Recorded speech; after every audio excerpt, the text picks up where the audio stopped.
we've just had a beautiful welcome to country from Asham Owen, but for the people who are joining us on the live stream, before we start, I just want to acknowledge that we're here on Kaurna land and pay respects to elders past and present, and also to those who are joining us today as well. My name's Adele Sluisos and I'm the Visual Arts Curator here at the Mill, and I'm so excited to be chatting with Charlene Komuntale today about her artwork that she's been making while on the LK Artisan Residence, supported by Sanaa and LK Law. So we're gonna keep it pretty short because there's more socialising to be doing out there. But I've got a few questions. So first of all, wanted Charlene to talk a little bit about how you became an artist and how you've developed your practice. And we can look at a few of your artworks while we're doing that. Yeah. So hi guys, thanks for coming. I'm so glad you're all here. It's exciting to be here in Adelaide. So I'm Charlene Komuntale. I love how you say my name. Oh, good. Yes, so I'm a digital painter. I basically paint with pixels. I have been doing art since 2016. My background is in animation, and so I just love concept art. I loved drawing more than I did animating. And so when I was younger, I was jealous of a girl in my class because she was like the best at everything. She had the best handwriting, best everything, and I just wanted to have one up on her. And so I told my dad I want this Cartoon Network book that had Tom and Jerry, the Jetsons. I know I'm saying what my age is. But I started sketching and I realized that I was good. And so I kept on with it in high school. Then I did university, entered an art residency with the gallery that represents me now, called Afri Art Gallery. It was for 3 months, and this series, the Fragile series, was born. And so my works have these elements of surrealist style, of black women just living out their lives, experiencing womanhood, and yeah, so that's how my practice came to happen. Yeah. So now we're going to do a thing that is a little bit like how Charlene and I had some studio catch-ups during the residency, which is the work you can see has quite a lot of symbolism and there's layers there. And rather than Charlene just talking about what she means, she wanted to throw it out to you guys and get you to talk, throw back some first impressions about what you see. So, does anyone have any thoughts? Victoria? So I can start. One of the things that we chatted about was how I'm just desperate to see these women's faces. The box to me is like something, it's very symbolic, but I just want to rip it off and see what these women look like underneath. And we're given so many visual clues about what kind of people they are through the way that they're dressed, and the quality of the fabric that they're wearing as well is really important. And so I want to see what their eyes look like, what their mouths look like, what their hair looks like, all of that. Yeah. Oh wow. That's interesting. Could I say back to that? Yeah. So the reason why I cover the heads of the women in my work is so that the viewers can see themselves in the work. I feel that many times when someone's facial features are shown, or what their nose looks like, or their eyes are pretty, or their hair, sometimes we miss the message. And I think for a very long time, women, especially in my culture, are seen and not heard. And so with this unapologetic message on their faces, on the box that says "not fragile," their voices are heard more than just what they look like. So the feminine features are still in the artworks through their bodies and the way their clothes drape. The femininity is still there, but I feel like they're just heard more because their voices are important to me. Yes, yeah. So, did anyone else have any first impressions? Yeah. Strong women. Really Yeah. beautiful work, Charlene. It's really nice to see it up on the screen. Yeah. It's almost, to me, it's almost like futuristic sometimes, but it also seems to hark back almost like 1950s or something, like that quite domestic bright colours. But yeah, it just looks really That's done intentionally. Yeah. To have that romantic, as if stuck in a moment feel. Yeah. That's why some color choices have this nice cream background to continue on.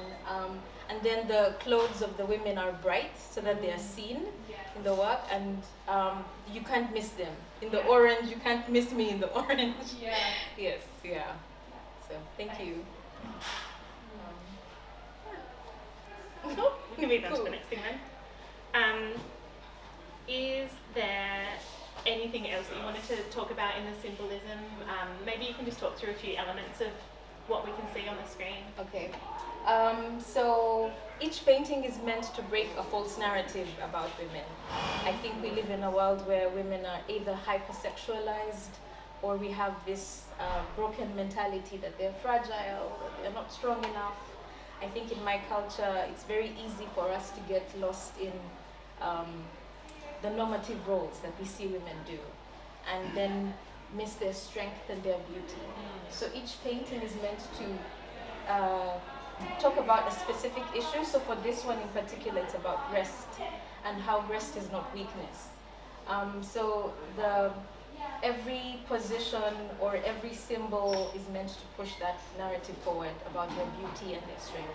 So the battery is out of the clock, just saying that I am not a part of this rat race, and this doesn't mean that I'm not a part of community. I love that she's resting in the living room in a place where she should be serving a man, and just saying that I'm going to be chilling. Yes, so every element is intentional.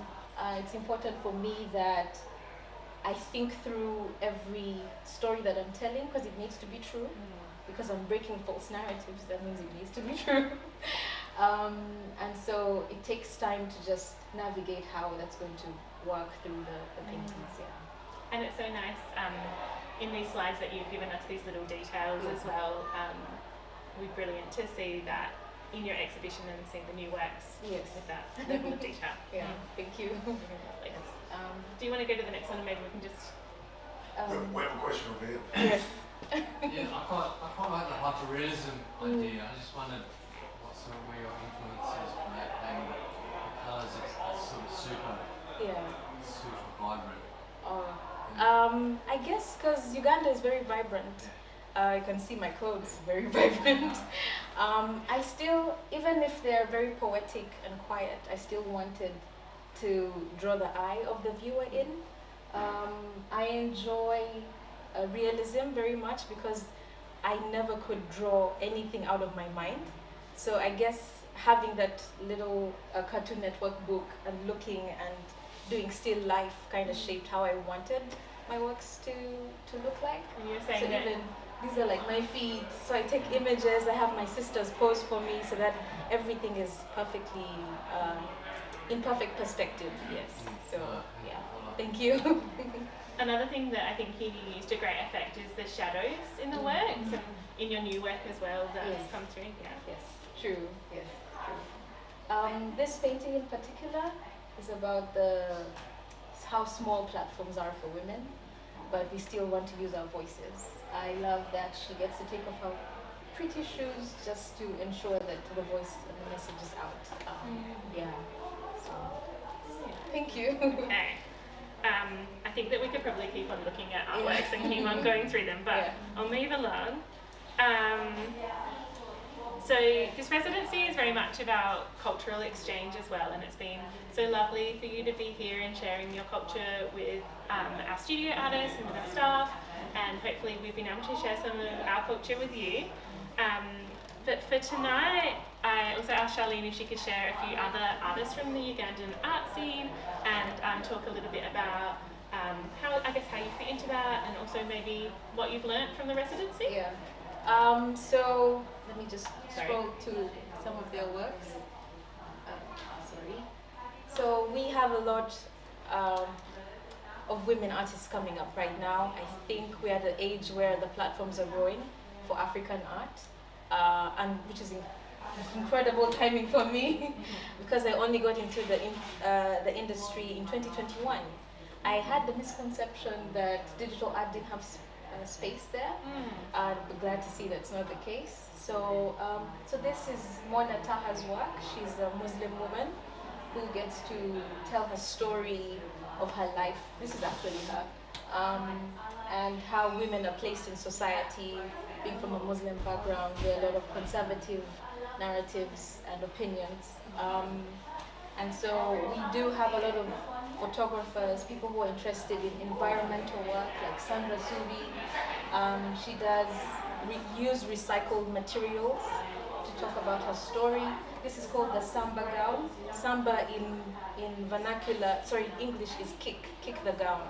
And so it's a play on the bridal gown that we wear when we're getting married and expectations that come with marriage. And sometimes in our cultures, we have this misconceived idea that if we don't cook well, then the husband won't remain faithful. Some of those narratives are broken through her works. Yes. And then this is Sungi Mulengea. She's Tanzanian, but she's a part of the gallery that I'm a part of. She does these beautiful feels like a black and white paintings of women in space, filling up space. And they are just living boldly in their spaces. So she wants to represent East African women in this strong environment, clean, without any distractions, any oppressions. Yeah, so just living out. These ones just have the most beautiful movement as well. Yes, they do have a very beautiful movement. It's very lovely to see the art scene grow, and especially now that I am in it. A lot of foundations are coming out, residencies are coming out, festivals for young people. I think for the longest time, sciences were pushed because we needed to build. We are a developing country, but now I think social media really does help to showcase that African art is important, it's valued. It's lovely to see veteran artists who have been there like for many years get to be seen right now. Yes, so one of them is actually Zenson.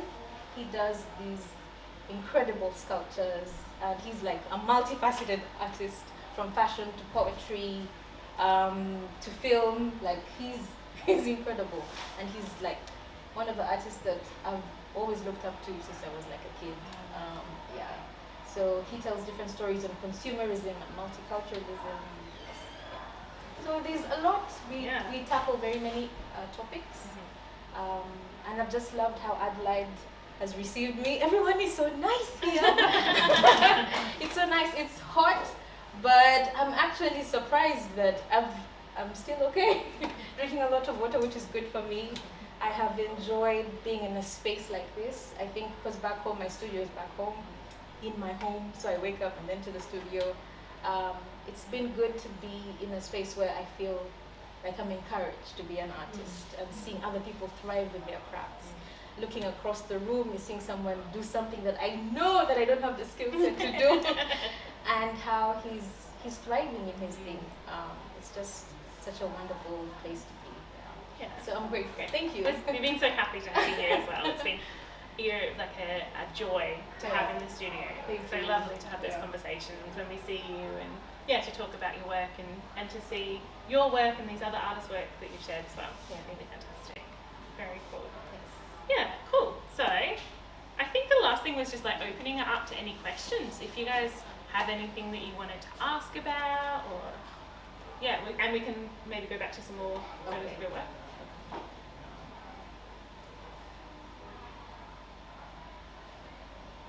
Yeah, so maybe one thing that's worth saying is that because Charlene works digitally, then the works get printed, and most of them are on paper for this upcoming exhibition. Yes, is that right? so all the paintings go into archival paper. Yes, we have an exhibition opening on Monday. Pretty excited about that. So the paintings are printed on archival paper with archival inks, which I find fascinating. The other day I had an interview and they asked, was that intentional? But it's lovely to see that these works are being put on paper that could last for 500 years. I think many stories haven't been documented for women, and it's just wonderful to know that generations after me are going to see this work in the intensity that I wanted to be seen, with the colors, with the textures. Yeah, so pretty excited about it. Yeah, and there's also a sculptural / installation element, which is very cool. I won't give it away because I think it's really nice to go and see it. But yeah, an exciting place for you to step into. Thank you. Do you guys have any questions for Charlene? I guess how do you? I just love the poses that the women are in. How do you decide on, what the message you want to portray in the poses that they're in? Because they're very intentional. Yeah. I just love each is so different. Yes, Yeah. that's true. I'm very lucky that I live in a household of very many women, so I get to pose them the way I want. But I find that it's necessary that in these paintings, because they're stuck in time, that the most opportune pose is used, that it's effective. Because I love it when I'm not in the room and I just watch from a side or hear after that a stranger understood the work. I think when they're too cryptic, I miss the message, because the intention for me is to make amends for the women who I have maybe been too prejudiced on, or the girl who was too jealous of, who got me to start to draw. So I want for when people enter the room and see the works, they have an understanding. So this feels intimate, because I'm not using expressions. That means the body poses have to show intimacy, have to show strength, have to push the message forward without maybe tears or an eyebrow raise. Yeah, so I really do try to find that. This one really does that mirror neuron thing where like you can imagine yourself being in that pose and what it would feel like to touch another woman. Yes. I think there's one, I think it's the first one, this one, that does that the same for me. Yeah. And dang, if I didn't spend like 10 to 15 minutes just talking about the fabric when we met the other day. And yeah, your skill as an artist to be able to show that lushness and the drape and the richness of the fabric, it's so enticing. Thank you. I want to touch them all. Thank you. Yes, I do try to pose them in the actual fabric that they're wearing, so I get them to. They have to dress up for that. For them. Yes. So I call all my models, and yes, they come dressed up in heels and so to get it perfect. Yes. Yeah, very cool. Thank you. Oh yes. Just like to know, what is the actual software that you're using to do the digital paintings? So I have Adobe Photoshop as my canvas, and the Wacom tablet allows me to draw like I would on paper. So it has a stylus pen that I just do the illustrations on. So there are different types. There's some with screens that I use to draw directly, or I draw as I look at the screen. So it depends. Is there an artist that inspires you, and what are you hoping to achieve in the next few years through your art career? Oh wow! I want to look into different fabric, different mediums. Sorry, I'm open to trying out more tangible art making. I admire people who use traditional painting and sculpture and all of that. So I just want to find a way to get out of the computer and apply that, or maybe just use both. I'm in love with a lot of works actually. I enjoy a lot of surrealist style paintings. Most of them are Instagram people who I follow. But most of the artists from Uganda back home are the ones that really move me to and push me to do the work like I do. Like Sungi Milenge's work that I showed. I love how she portrays the women in her work. I think when I first saw her works, I was amazed at how grand they were and how detailed they were. So I think for now she's the one I really look up to. Yes. I don't really have a question, but it's more just